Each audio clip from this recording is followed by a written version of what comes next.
जिथे हैलीपैड वो फिरोजपुर के बनाए गए ताकि प्रधानमंत्री जी किसी भी जगह उतर सकते, एक च दूजे या तीजे अफसर वालों मिल के मौके सड़क के राही ले जाया गया। कोई अटैक वाली या प्रधानमंत्री जी को खतरे वाली गल, सिक्योरिटी लैप्स वाली गल नहीं हुई।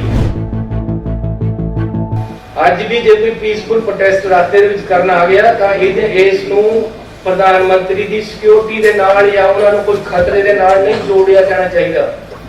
ਉਹਨਾਂ ਦੀ ਜਾਨ ਨੂੰ ਜੇ ਖਤਰਾ ਹੋਏਗਾ ਤਾਂ ਮੈਂ ਆਪਣਾ ਖੂਨ ਉਹਨਾਂ ਤੋਂ ਪਹਿਲਾਂ ਡੋਲਾਂਗਾ। ਇਹ ਪੰਜਾਬੀਆਂ ਦੀ ਫਿਤਰਤ है। अब 70,000 कुर्सी लगी हुई, 700 बंदा वहां पहुंचा, मैं क्या करूं यार।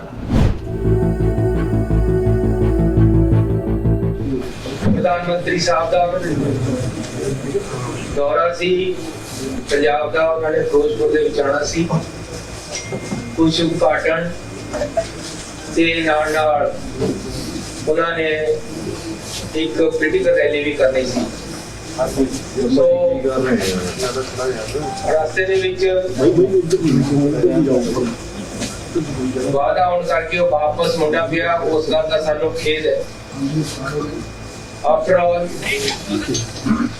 वो देश के प्रधानमंत्री है, सरकारां मिलके करदियां हमेशा। ऐसे अपने प्रधानमंत्री का पूरा सत्कार करते हैं। डेमोक्रेटिक सिस्टम है, फेडरल सिस्टम है, चुनी हुई सरकार है। साडी जिम्मेवारी है कि ऐसे अपने प्रधानमंत्री का सत्कार करिए, ते सानू पूरा सत्कार है। मैं आप उन्होंने रिसीव करन ते उन्हां दे नाल रहना सी। पहला तो प्रोग्राम बनया सी कि मैं उन्होंने बठिंडे रिसीव करना है, उस तो बाद हेलीकॉप्टर दे विच मैं उन्हां दे नाल जाना सी, फिरोजपुर जाके उन्हां दे नाल एक मीटिंग भी अटेंड करनी सी। उस तो बाद उन्होंने एक पोलिटिकल रैली करनी सी, उत्थे साडा जाण दा प्रोग्राम नहीं सी। ये बाद दे विच बनी है पोलिटिकल रैली दी प्रोग्राम, लेकिन उन्हां दा पार्टी दा प्रोग्राम सी। लेकिन कल हर किसी नूं जिहने भी प्राइम मिनिस्टर साहब नूं दे नेड़े जाना है, उन्हां नूं अपना कोरोना टेस्ट कराना पैंदा है। ਜਦੋਂ ਕੱਲ मैं ते अपने दफ्तर के बंदियां दा जिन्हां ने मेरे नाल जाना सी, उन्हां दा कोरोना टेस्ट कराया तो मेरे हर टाइम नाल रहने वाले सरदार जी जिहड़े कि साडे प्रिंसीपल सैकटरी है, वो कोरोना पॉजिटिव आ गए। मेरा एक पीए हरी सिंह सरकारी तौर पर जिहड़ा साडे नाल है, वो कोरोना पॉजिटिव आ गया। इस करके मैं अपनी जिम्मेवारी समझी कि मैनू इस हालत के जाना चाहिए कि नहीं जाना चाहिए, क्योंकि वो मेरे इन टच है। प्रधानमंत्री जी बहुत ही कीमती शख्सियत होंगे हैं, उन्होंने इन टच आना इस तरह, जबकि मेरे इन टच से भी कोरोना वाला बंदा आया हुआ है, जाना चाहिए कि नहीं। मैं इस बारे राती अपनी कैबिनेट के नाल दी राय मंगी। कैबिनेट ने मैनू राय दी कि सानू प्रधानमंत्री जी के ऑफिस नूं दस देना चाहिए है कि मैं कोरोना पॉजिटिव के टच भी आया, इस करके मैनू आदेश दिते जाण के मैं तुहाडा स्वागत करन ते पहुंचा कि ना पहुंचा।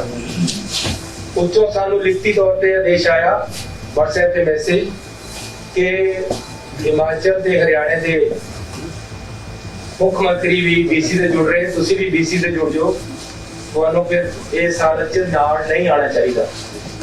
इसलिए मैं अपने फाइनेंस मिनिस्टर मनप्रीत बादल जी की ड्यूटी लगाई कि वो प्रधानमंत्री जी का बठिंडे हवाई अड्डे से स्वागत कर, ते नाल ही मैं अपने डिप्टी सीएम ते फिरोजपुर के एमएलए पिंकी जी की ड्यूटी लगाई कि वो हर एहतियात वरतांगे, रैली दे विच सेफ तरीके नाल बंदे आण, असीं इहदी पूरी कोशिश करांगे। ते असीं रात नूं 3 बजे तक कोशिश करके जिन्ने भी किसान रैली ते सड़कां बैठे सी ਉਹਨਾਂ ਨੂੰ ਉਠਾਇਆ। ਇਹਦੇ ਵਿੱਚ ਕਿਉਂਕਿ 5 ਦਿਨਾਂ ਤੋਂ ਕੇਂਦਰ ਦੀਆਂ ਏਜੰਸੀਆਂ IB, SPG, ਪ੍ਰਧਾਨ ਮੰਤਰੀ ਦੀ ਜਿੰਨੀ ਸਿਕਿਉਰਿਟੀ ਹੈ, ਉਹਨਾਂ ਦੀਆਂ ਟੀਮਾਂ ਉੱਥੇ ਆ ਕੇ ਫਿਰੋਜ਼ਪੁਰ ਦੇ ਵਿੱਚ ਬੈਠੀਆਂ। ਉਹ ਆਪ ਹਰ ਚੀਜ਼ ਨੂੰ ਮੋਨੀਟਰ ਕਰ ਰਹੀਆਂ। ਉਹਨਾਂ ਦਾ ਹੀ ਸਾਰਾ ਪ੍ਰੋਗਰਾਮ ਉਹਨਾਂ ਦੇ ਅੰਡਰ ਹੈ। ਉੱਥੇ ਦਾ ਸਾਰਾ ਕੰਮ ਉਹਨਾਂ ਨੇ ਸੰਭਾਲਿਆ ਹੋਇਆ ਸੀ।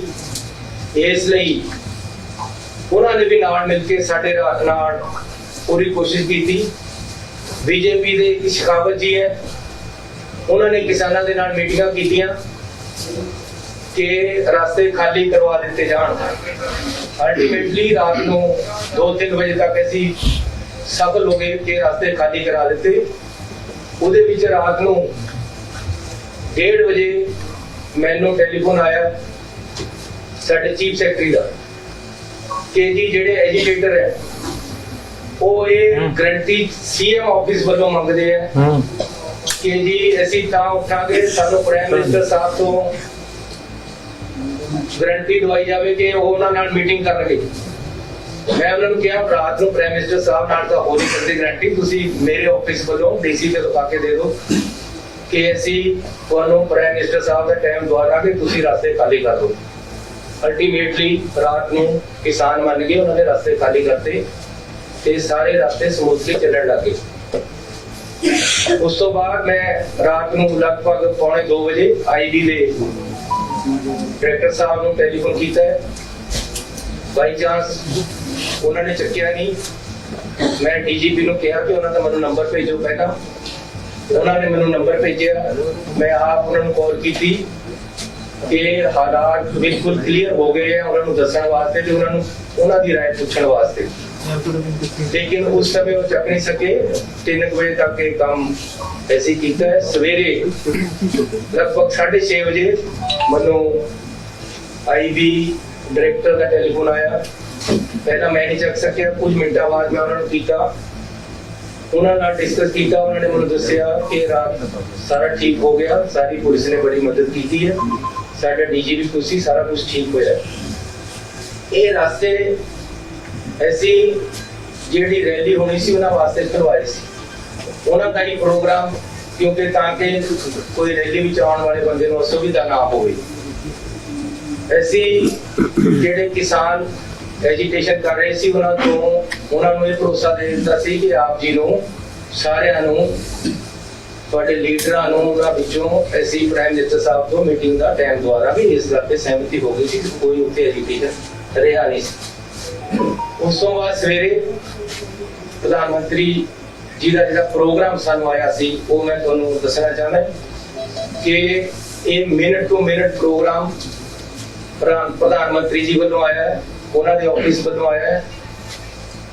ਸਾਨੂੰ ਉਹਦੇ ਵਿੱਚ ਕੋਈ ਵੀ ਕਿੰਤੂ ਪ੍ਰੰਤੂ ਕਰਨ ਦਾ ਜਾਂ ਕੋਈ ਵੀ ਸਾਨੂੰ ਹੁਕਮ ਨਹੀਂ ਸੀ। ਸੀਟਿੰਗ ਅਰੇਂਜਮੈਂਟ ਵੀ ਪ੍ਰਧਾਨ ਮੰਤਰੀ ਜੀ ਦੇ ਦਫ਼ਤਰ ਤੋਂ ਆਇਆ ਕਿ ਪ੍ਰਧਾਨ ਮੰਤਰੀ ਜੀ ਕਿੱਥੇ ਬੈਠਣਗੇ, ਉਹਨਾਂ ਦੇ ਨਾਲ ਕੌਣ ਬੈਠੇਗਾ, ਦੂਸਰੇ ਪਾਸੇ ਕੌਣ ਬੈਠੇਗਾ, ਤੀਸਰੇ ਪਾਸੇ ਕੌਣ ਬੈਠੇਗਾ, ਹੈਲੀਕਾਪਟਰ ਦੇ ਵਿੱਚ 4 ਸੀਟਾਂ ਹੋਣਗੀਆਂ, ਉਹਦੇ 'ਚ ਕੌਣ ਬੈਠੇਗਾ, ਪ੍ਰਧਾਨ ਮੰਤਰੀ ਜਿੱਥੇ ਜਾਣਗੇ ਕਿਸ ਤਰੀਕੇ ਦੇ ਨਾਲ ਜਾਣਗੇ, ਜਹਾਜ਼ ਵਿੱਚ ਕਿੱਥੇ ਜਾਣਗੇ ਤੇ ਗੱਡੀ 'ਚ ਕਿੱਥੇ ਜਾਣਗੇ। ਟੋਟਲ ਪ੍ਰੋਗਰਾਮ ਜਿਹੜਾ ਬਠਿੰਡੇ ਤੋਂ ਫਿਰੋਜ਼ਪੁਰ ਜਾਣ ਦਾ ਬਾਈ 에ਅਰ ਸੀ। 3 ਹਵਾਈ ਅੱਡੇ ਜਿੱਥੇ ਹੈਲੀਪੈਡ ਉਹ ਫਿਰੋਜ਼ਪੁਰ ਦੇ ਵਿੱਚ ਬਣਾਏ ਗਏ ਤਾਂ ਕਿ ਪ੍ਰਧਾਨ ਮੰਤਰੀ ਜੀ ਕਿਸੇ ਵੀ ਜਗ੍ਹਾ ਉਤਰ ਸਕਦੇ, ਇੱਕ 'ਚ ਦੂਜੇ ਜਾਂ ਤੀਜੇ। ਇਹ ਵੀ ਅਸੀਂ ਕਿਹਾ ਕਿ ਜੀ ਮੀਂਹ ਦੇ ਵਿੱਚ ਹੋ ਸਕਦਾ ਕੱਲ੍ਹ ਨੂੰ ਮੀਂਹ ਹੋਵੇ। ਜੋ ਮੈਨੂੰ ਮੇਰੇ DGP ਨੇ ਦੱਸਿਆ, ਉਹਨਾਂ ਨੇ ਇਹ ਵੀ ਦੱਸਿਆ ਕਿ ਅਸੀਂ ਉਹਨਾਂ ਨੂੰ ਕਿਹਾ ਸੀ ਕਿ ਬਰਸਾਤ ਵੀ ਹੈ, ਐਜੀਟੇਸ਼ਨ ਵੀ ਹੈ, ਜੇ ਕੈਂਸਲ ਹੋ ਸਕਦਾ ਪ੍ਰੋਗਰਾਮ ਕੈਂਸਲ ਕਰ ਦਿੱਤਾ ਜਾਵੇ, ਲੇਕਿਨ ਉਹਨਾਂ ਨੇ ਕੰਟੀਨਿਊ ਕੀਤਾ। ਉਸ ਤੋਂ ਬਾਅਦ 3 ਹੈਲੀਪੈਡ ਬਣਾਏ ਗਏ। ਹੈਲੀਕਾਪਟਰ ਨਹੀਂ ਉੜੇਗਾ, ਇਸ ਗੱਲ ਦੀ ਛੋਟੀ ਸੀ ਉੱਪਰ ਉੱਥੋਂ, ਇਸ ਲਈ 3 ਹੈਲੀਪੈਡ ਬਣਾਏ ਗਏ। ਕਿਹੜੇ ਵਿੱਚ ਉਤਰਨਾ ਇਹ ਡਿਸਾਈਡ ਹੋ ਗਿਆ ਸੀ, ਲੇਕਿਨ ਚਕਮਾ ਦੇਣ ਵਾਸਤੇ ਇਹ ਸਿਕਿਉਰਿਟੀ ਦੇ ਆਪਣੇ ਤਰੀਕੇ ਹੈ ਕਿ 3 ਹੈਲੀਪੈਡ ਬਣਦੇ ਆ।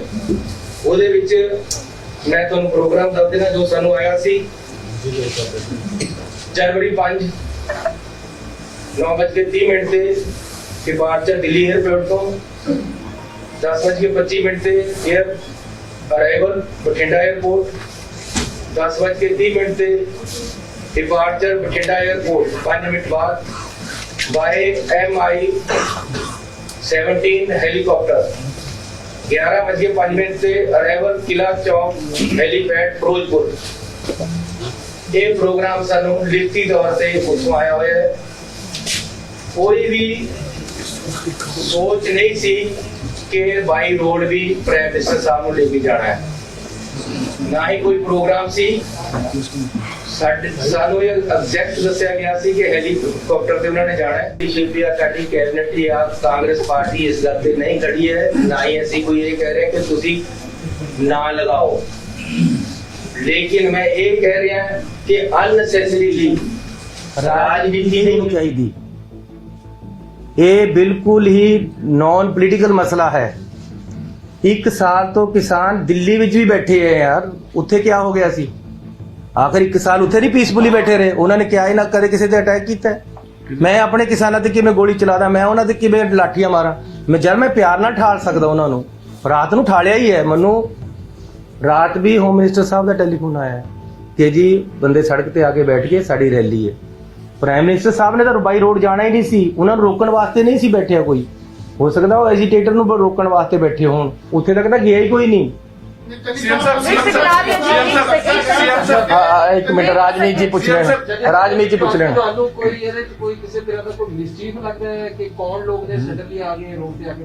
यार कोई ऐसी गल नहीं है, किसानां ਦੀਆਂ ਡਿਮਾਂਡਾਂ ਅਜੇ ਕੁਝ ਖੜੀਆਂ ਹੈ, ਇਸ ਕਰਕੇ ਉਹ ਰਾਤ ਮੈਨੂੰ ਅੱਜ ਤੋਂ 15 दिन ਪਹਿਲਾਂ होम मिनिस्टर साहब का टेलीफोन आया, चन्नी जी वो लोग और किसान रेलवे लाइन को रोक कर बैठे हैं, आप उनको हटाओ, जम्मू कश्मीर और यहाँ कोयला आने की प्रॉब्लम है। ऐसे उन्होंने उठाया है, हमने उनको उठाया है, उनसे बातचीत करके यहाँ मैंने खुद बुलाकर मीटिंग की और उनको प्रेरित किया कि भाई नहीं, किसानों का भी नुकसान हो रहा है, देश का नुकसान हो रहा है, आगे भी कोयला जाना है, आप उठो, आप डिमांड बताओ। मैंने उनकी डिमांडें मानी।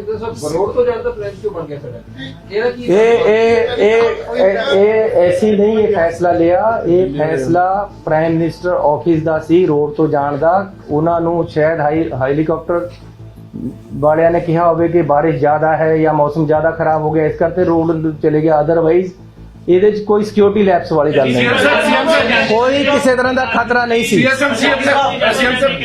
ਬਠਿੰਡਾ 에ਅਰਪੋਰਟ ਤੇ ਕਿਹੜੇ ਪੰਜਾਬ ਦੇ ਆਫੀਸਰ ਸਨ ਜਿਨ੍ਹਾਂ ਨੂੰ ਪ੍ਰਾਈਮ ਮਿਨਿਸਟਰ ਨਰਿੰਦਰ ਮੋਦੀ ਸਾਹਿਬ ਕਹਿ ਗਏ ਕਿ ਸੀਐਮ ਸਾਹਿਬ ਨੂੰ ਥੈਂਕਸ ਕਰ ਦੇਣਾ ਕਿ ਮੈਂ ਆਪਣੀ ਜਾਨ ਬਚਾ ਕੇ ਗਿਆ?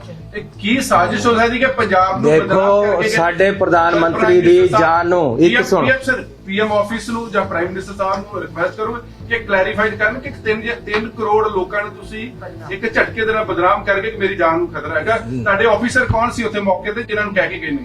ਮੈਂ ਜੇ ਉਹਨਾਂ ਨੇ ਗੁੱਸੇ ਵਿੱਚ ਕੁਝ ਕਿਹਾ ਹੈ ਜਾਂ ਰਾਜਨੀਤਿਕ ਸੋਚ ਦੇ ਨਾਲ ਕੁਝ ਕਿਹਾ ਹੈ, ਮੈਂ ਇਸ ਤੇ ਟਿੱਪਣੀ ਨਹੀਂ ਕਰਨਾ ਚਾਹੁੰਦਾ, ਲੇਕਿਨ ਜੇ ਉਹਨਾਂ ਨੇ ਕਿਹਾ ਹੈ ਤਾਂ ਮੈਂ ਇੰਨਾ ਜ਼ਰੂਰ ਕਹਿਣਾ ਚਾਹੁੰਦਾ ਕਿ ਪ੍ਰਧਾਨ ਮੰਤਰੀ ਹੈ ਉਹ ਸਾਡੇ, ਉਹਨਾਂ ਦੀ ਜਾਨ ਨੂੰ ਜੇ ਖਤਰਾ ਹੋਏਗਾ ਤਾਂ ਮੈਂ ਆਪਣਾ ਖੂਨ ਉਹਨਾਂ ਤੋਂ ਪਹਿਲਾਂ ਡੋਲਾਂਗਾ। ਇਹ ਪੰਜਾਬੀਆਂ ਦੀ ਫਿਤਰਤ ਹੈ। ਪੰਜਾਬੀ ਮਰ ਨਹੀਂ ਮਰ ਜਾਏਗਾ। ਇੱਕ ਗੱਲ ਸੁਣ ਲਓ, ਪੰਜਾਬੀ ਮਰ ਨਹੀਂ ਮਰ ਜਾਏਗਾ। नहीं करेगा। नंबर 1, नंबर 2, घर वाले मेहमान से कोई अटैक होता तो अपनी छाती पैर लाएगा। इस करके एक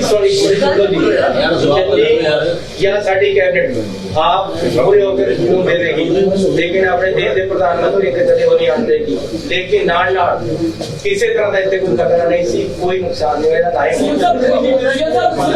ਜਦੋਂ ਵੀ ਪੀਐਮ ਤੋਂ ਨਿਕਲਦੇ ਆ ਜਿਹੜੇ ਜਾਣਾ ਹੈਗਾ ਤਾਂ ਜਿਹੜਾ ਐਸਪੀਜੀ ਹੈ ਉਹ ਕਲੀਅਰ ਹੋ ਕੇ ਹੀ ਜਾਣਾ ਤਾਂ ਕੀ ਜਦੋਂ ਉਹਨੇ ਆਇਆ ਲੋੜ ਹੀ ਹੈ ਤਾਂ ਕਿ ਐਸਪੀਜੀ ਨੂੰ ਡੀਜੀਪੀ ਨੇ ਉਹਨਾਂ ਨੇ ਕਿਹਾ ਬੀਜੇਪੀ ਨੇ ਕਿ ਸਾਨੂੰ रूट क्लियर दी दी थी, फिर भी किसान बैठे थे अगे। मेरा मतलब तुम झूठ बोला गया। मेरा सवाल मेरा भी सवाल है, जुड़ता ही सवाल है मेरा। अच्छा चलो सीएम साहब, मेरा सवाल जुड़ता ही सवाल है। मैं ये पूछना चाह रहा हूँ कि जब इतना हाईली वीवीआईपी स्टेट में आता है तो अगर उन्होंने बाय एयर जाना जैसे कि आप कह रहे हैं, उसके बाद भी एक रोड का अल्टरनेटिव रूट रखा जाता है। ਦੇਖੋ ਗੱਲ ਇਹ ਹੈ ਕਿ ਸਾਡਾ ਤਾਂ ਉੱਥੇ ਕੰਟਰੋਲ ਹੀ ਇੰਨਾ ਨਹੀਂ ਸੀ। ਮੇਨ ਕੰਟਰੋਲ ਐਸਪੀਜੀ ਆਈਬੀ ਉੱਥੇ ਕਰ ਰਹੀ ਸੀ। ਮੈਨੂੰ ਵੀ ਰਾਤ ਵੀ ਮੈਂ आईबी ਦੇ ਨਾਲ की ਗੱਲ ਕੀਤੀ है। होम मिनिस्ट्री सीधी इन्वॉल्व थी, हजारों आदमी उनका सिक्योरिटी का वहाँ था और किसी तरह की पंजाब सरकार की कोई ज़्यादा वहाँ रोल नहीं था। लेकिन फिर भी अगर डिसीजन ये हुआ कि भाई रोड जाना है तो ये ज्वाइंट डिसीजन था। अगर ये डिसीजन हुआ है, अगर रास्ते में आकर कोई बैठा है तो वो अचानक बैठा है आकर, पहले से नहीं था। इसलिए इसको अननेसेसरीली सिक्योरिटी के साथ जोड़ना, ये दिस इज एन एजिटेशन।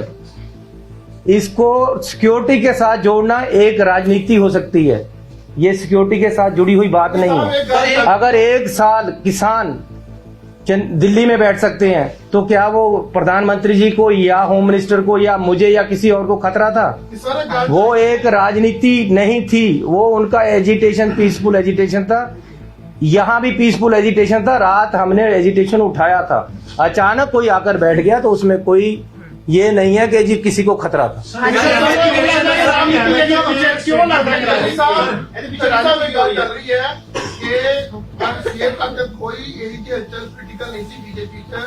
अचानक जो गैदरिंग देखते हुए या गैदरिंग नहीं हुई और अचानक एक चीजा देखने तो बाद बीजेपी ਨੂੰ ਵਿਤਾਂਗੇ ਅਕਸਰ ਇਹ ਆਰੋਪ ਇਹ ਲਗਾਏ ਜਾ ਰਹੇ ਨੇ।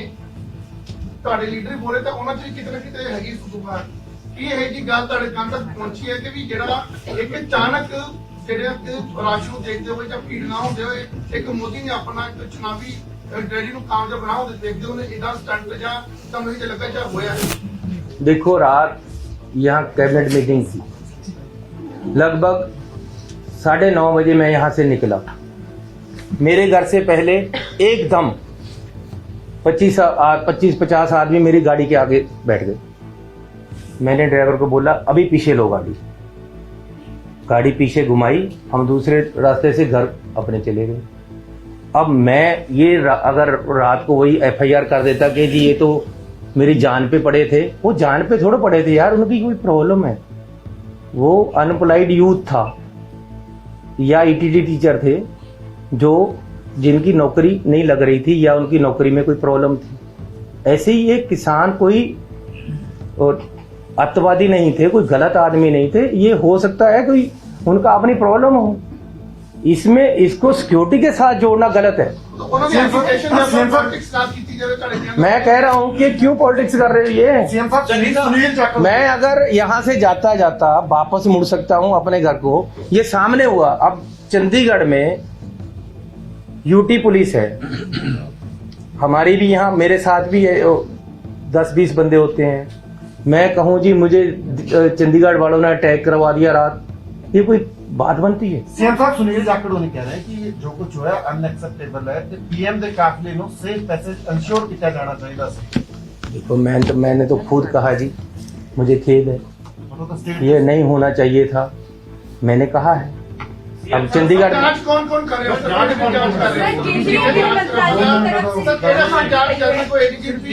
और होता है होने ऐसी बंदे लगावांगे।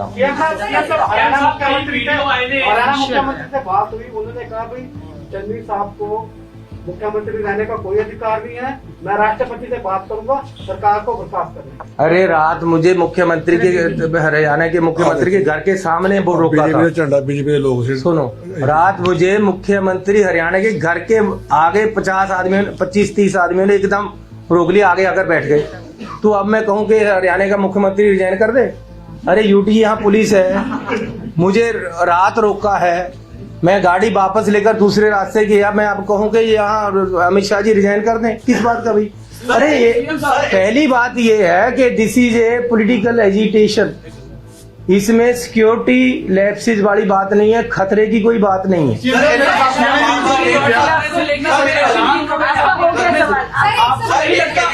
केंद्रीय गृह मंत्रालय की तरफ से आपसे रिपोर्ट मांगी गई है, क्या जांच पड़ताल की जाएगी? हाँ, क्यों नहीं की जाएगी जी, कि अगर कोई बात हुई है तो जांच पड़ताल करेंगे। सीएम साहब जिस बात मेरे साथियों ने पूछा आखिर पूरे घटनाक्रम के पीछे ਤੁਹਾਨੂੰ ਕੀ ਲੱਗਦਾ क्यों ये पूरा सीन है ਜਿਹੜਾ? अरे इसमें इस लस्सी नु जिन्ना मर्जी रिड़की जाओ, ਇਹਦੇ 'ਚ ਕੁਝ ਨਹੀਂ ਹੈ।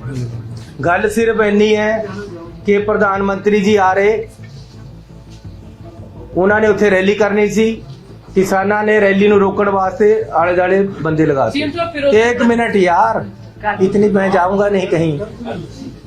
हमने उन बंदे को उठा दिया सबको रात को, उनको मना लिया यार ना करो ऐसे। अब 70,000 कुर्सी लगी हुई, 700 बंदा वहां पहुंचा, मैं क्या करूं यार। प्रधानमंत्री जी ने सर एक चीज बड़ी स्पेसिफिक एमएचए ने इलेक्शन में अपनी स्टेटमेंट किया है कि necessary clearance it was taken from DGP Punjab when it was decided to travel by road। क्या DGP Punjab जो necessary ਜਿਹੜੀ clearance ਉਹ ਦਿੱਤੀ ਸੀਗੀ, ਕਿਉਂਕਿ ਸਰ ਤੁਸੀਂ ਤਾਂ ਕਹਿ ਰਹੇ ਹੋ ਕਿ ਅਚਾਨਕ ਹੋ ਗਿਆ, ਲੇਕਿਨ ਪ੍ਰਾਈਮ ਮਿਨਿਸਟਰ ਦਾ ਵੀ ਪ੍ਰੋਟੋਕੋਲ ਹੈ, ਹਰ ਚੀਜ਼ਾਂ ट्रैवल करना, एसपीजी का अपना रोल है, यूपी का अपना रोल है, पुलिस का अपना रोल है। डीजीपी जो क्लीयरेंस ਦਿੱਤੀ ਸੀ सुनो ਸਾਡੇ ਫਿਰ ਮੈਂ ਦੱਸਦਾ ਕਿ ਪੁਲਿਸ ਦਾ ਰੋਲ ਬਹੁਤ ਹੀ ਲਿਮਟਿਡ ਕਰ ਦਿੱਤਾ ਗਿਆ ਸੀ। ਉੱਥੇ ਹਰ ਚੀਜ਼ ਐਸਪੀਜੀ, ਆਈਬੀ, ਕੇਂਦਰੀ ਏਜੰਸੀਆਂ ਡਿਸਾਈਡ ਕਰ ਰਹੀਆਂ ਸੀ ਉੱਥੇ, ਤੇ ਨਾਲ ਇੱਥੇ ਤੱਕ ਕਿ ਸੀਟਿੰਗ ਅਰੇਂਜਮੈਂਟ ਵੀ मेरे पास चिट्ठियां मैं ਤੁਹਾਨੂੰ ਜਾਰੀ ਕਰਾਂਗਾ, ਦੇ ਦਿੰਦਾ ਹੁਣੇ। ਸੀਟਿੰਗ ਅਰੇਂਜਮੈਂਟ ਵੀ ਸੀਐਮ ਕਿੱਥੇ ਬੈਠੇਗਾ, ਕੌਣ ਕਿੱਥੇ ਬੈਠੇਗਾ, ਉਹਨਾਂ ਨੇ ਡਿਸਾਈਡ ਕੀਤਾ ਹੈ। ਰੈਲੀ ਦਾ ਵੈਨਿਊ ਉਹਨਾਂ ਨੇ ਡਿਸਾਈਡ ਕੀਤਾ, ਜਿੱਥੇ ਸਾਨੂੰ ਜਾਣ ਦੀ ਆਗਿਆ ਨਹੀਂ ਸੀ, ਦੂਸਰੇ ਪਾਸੇ ਵੀ ਉਹਨਾਂ ਨੇ ਡਿਸਾਈਡ ਕੀਤਾ ਹੈ। ਹੈਲੀਕਾਪਟਰ 'ਚ ਕੌਣ ਬੈਠੇਗਾ, ਕੌਣ ਨਹੀਂ ਬੈਠੇਗਾ, ਇਹ ਵੀ ਉਹਨਾਂ ਨੇ ਡਿਸਾਈਡ ਕੀਤਾ ਹੈ। ਜਿਹੜਾ ਬਾਈ ਰੋਡ ਜਾਣ ਦਾ, ਇਹ ਵੀ ਉਹਨਾਂ ਦਾ ਜੁਆਇੰਟ ਡਿਸੀਜਨ ਹੈ। ਸਾਡਾ ਪੁਲਿਸ ਅਫਸਰ ਵੀ ਹੋ ਸਕਦੇ ਉਹਦੇ ਵਿੱਚ, ਲੇਕਿਨ ਜੁਆਇੰਟ ਡਿਸੀਜਨ ਹੈ ਇਹਦੇ ਵਿੱਚ। ਇਹ ਮੇਰੀ ਗੱਲ ਸੁਣੋ, ਤੁਸੀਂ ਜਿੰਨਾ ਮਰਜ਼ੀ ਕਰ ਲਓ, ਐਜੀਟੇਟਰ ਆ ਕੇ 5 ਮਿੰਟ ਲਈ ਸੜਕ ਦੇ ਵਿੱਚ ਇੱਕਦਮ ਆ ਕੇ ਬੈਠ ਕੇ ਤੁਸੀਂ ਕੀ ਕਰੋਗੇ? ਤੁਹਾਨੂੰ ਇਹੀ ਕਹਿਣਾ ਪਏਗਾ ਠੀਕ ਹੈ ਜੀ ਆਲਟਰਨੇਟਿਵ ਰੂਟ ਲੈ ਲੈਂਦੇ ਆ, ਜਾਂ ਆਪਾਂ 10 ਮਿੰਟ ਇੱਥੇ ਰੁਕ ਜਾਂਦੇ, ਅਸੀਂ ਉਹਨਾਂ ਨੂੰ ਅੱਗੇ ਪਾਸੇ ਕਰ ਦਈਏ। ਇਸ ਤੇ ਜ਼ਿਆਦਾ ਕੁਝ ਵੀ ਗੱਲ ਨਹੀਂ ਹੈ। ਚਲੀ ਸਰ, ਮੇਰਾ ਦੁਬਾਰਾ ਸਵਾਲ ਹੈ, ਕਾਈਂਡਲੀ ਵੀਡੀਓ ਦੇ ਵਿੱਚ ਨਾ ਬੀਜੇਪੀ ਦਾ ਫਲੈਗ ਦਿਖ ਰਿਹਾ, ਜਿਹੜੇ ਪ੍ਰੋਟੈਸਟਰ ਦੇ ਨਾਰੇ ਲਗਾ ਰਹੇ ਨੇ, ਉਹਦੇ ਬਾਰੇ ਕੁਝ ਆਇਆ ਤੁਹਾਡੇ ਕੋਲ? ਮੈਂ ਅੱਜ ਇਸ ਗੱਲ ਤੇ ਪੋਲਿਟਿਕਸ ਨਹੀਂ ਕਰਨਾ ਚਾਹੁੰਦਾ। ਮੈਂ ਤੁਹਾਨੂੰ ਉੱਥੇ ਰੈਲੀ ਦੇ ਵਿੱਚ ਇਕੱਠ ਨਹੀਂ ਹੋਇਆ, ਇਹ ਵੀ ਇੱਕ ਕਾਰਨ ਹੋ ਸਕਦਾ, ਕਿਹਾ ਨਹੀਂ। ਮੈਂ ਤੁਹਾਨੂੰ ਨਹੀਂ ਕਹਿੰਦਾ ਕਿ ਜੀ ਉੱਥੇ ਝੰਡੇ ਬੀਜੇਪੀ ਦੇ ਆ ਰਹੇ ਸੀ। ਯਾਰ ਕਿਆ ਇਹਨਾਂ ਗੱਲਾਂ 'ਚ ਪੈ ਕੇ ਰੋ ਰਹੇ ਹੋ?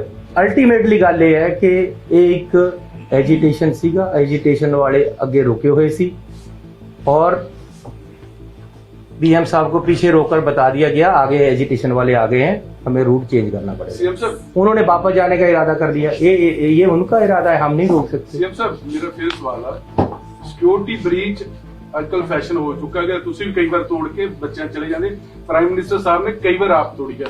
ਮੇਰਾ ਕੰਸਰਨ ਇਹ ਆ ਕਿ ਪ੍ਰਾਈਮ ਮਿਨਿਸਟਰ ਨੇ ਜਿਹੜਾ ਪੰਜਾਬੀਆਂ ਨੂੰ ਡਿਫੇਮ ਕਰਕੇ ਗਏ ਨੇ, ਉਹਨਾਂ ਦੇ ਮਾਇਨੇ ਕੀ ਹੈਗੇ ਨੇ? ਸਿਕਿਉਰਿਟੀ ਬ੍ਰੀਚ ਸਾਡੇ ਇੰਡੀਅਨ ਪੋਲੀਟੀਸ਼ੀਅਨ ਖੁਦ ਤੋੜ ਦਿੰਦੇ ਹੈਗੇ ਨੇ, ਤੁਸੀਂ ਵੀ ਕਈ ਵਾਰ ਤੋੜੀ ਆ, ਪ੍ਰਾਈਮ ਮਿਨਿਸਟਰ ਸਾਹਿਬ ਨੇ ਕभी ਤੋੜੀ ਆ, ਜਿਹੜਾ ਆਫੀਸਰ ਹੈ ਉਹ ਸਸਪੈਂਡ ਹੋ ਜਾਂਦਾ। ਅੱਜ ਸ਼ਾयद ਤੁਸੀਂ ਬਾਤ ਵਿਰੋਧ ਪ੍ਰਾਈਮ ਮਿਨਿਸਟਰ ਦੇ ਕੀ ਮਾਇਨੇ ਹੈਗੇ ਜਿਹੜੀ ਇੰਨੀ ਵੱਡੀ ਸਟੇਟਮੈਂਟ? सर मैं आपकी बात को समझता हूँ, लेकिन मैं बोलता नहीं, अपने अपने अंदाज हैं। मैं शरीफ सोच से चलता हूँ, मुझे कोई गाली दे देता है, मैं कहता हूँ यार ठीक है तू अच्छा बंदा है, यही समझ लो कि मुझे गाली दी है तो मैं कह रहा हूँ तुम अच्छे बंदे। लेकिन प्रधानमंत्री बड़े हैं, मेरे से बड़े हैं उम्र में, मेरे से बड़े हैं ओहदे में, उनको एजिटेशन वालों ने आगे रोका है, वो पीछे रुक गए हैं, किसी तरह का जान माल का खतरा नहीं था। लेकिन अगर उन्होंने गुस्से में या राजनीतिक तौर पे कुछ मुझे कह दिया है, मुझे एक्सेप्टेड है, मैं उनको जवाब नहीं देना चाहता। मैं उनको कहता हूँ खुशामदीद, आप फिर आओ, लेकिन हम आगे से अच्छे इंतजाम करेंगे, आपको ऐसी दिक्कत नहीं है।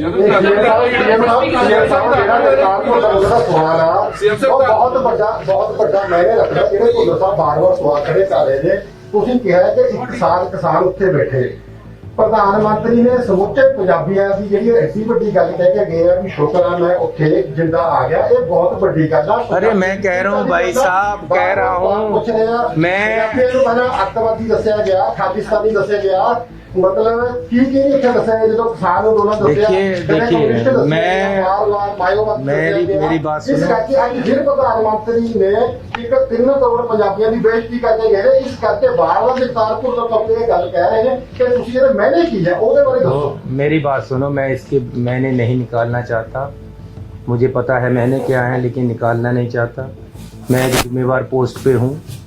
मैं होम मिनिस्टर साहब से मिलने गया था, एक ही बार मिलने गया हूँ।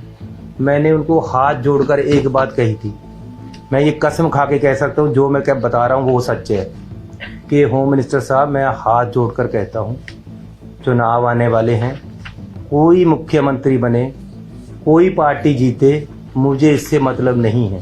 ये मैंने कहा था, फिर रिपीट कर रहा हूँ कि होम मिनिस्टर साहब, मैं हाथ जोड़कर कहता हूँ कि चुनाव आ रहे हैं, कोई मुख्यमंत्री बने, कोई पार्टी जीते, इससे मतलब नहीं है। लेकिन एक कृपा करना, एक मैं आपसे रिक्वेस्ट करता हूँ कि पंजाब में सद्भावना, आपसी प्यार बना रहे।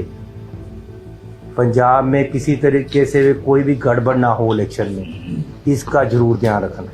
ये मैं उनको रिक्वेस्ट करके आया था। अब अगर फिर भी राजनीति होगी तो वो गलत हो। सर, आप पर भी आरोप लगाए जा रहे हैं। बीजेपी नेता मीनाक्षी लेखी का कहना है कि जब जहां पर रोका गया था प्रधानमंत्री के काफिले को, तो उस वक्त जेपी नड्डा की तरफ से आपको फोन किया गया, लेकिन आपने उठाया नहीं। क्या आपको कोई फोन आया?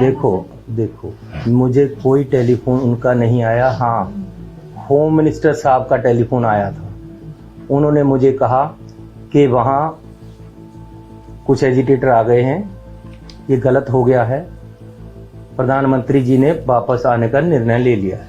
मैंने कहा जी, इसकी क्या बात है, मैं आपके पास भी आ जाऊंगा और हमारी तरफ से किसी तरह का कोई गलती नहीं हुई है, चेक कर लेते हैं क्या बात। ये मुझे उनका टेलीफोन आया और किसी का टेलीफोन मुझे नहीं आया दिल्ली से।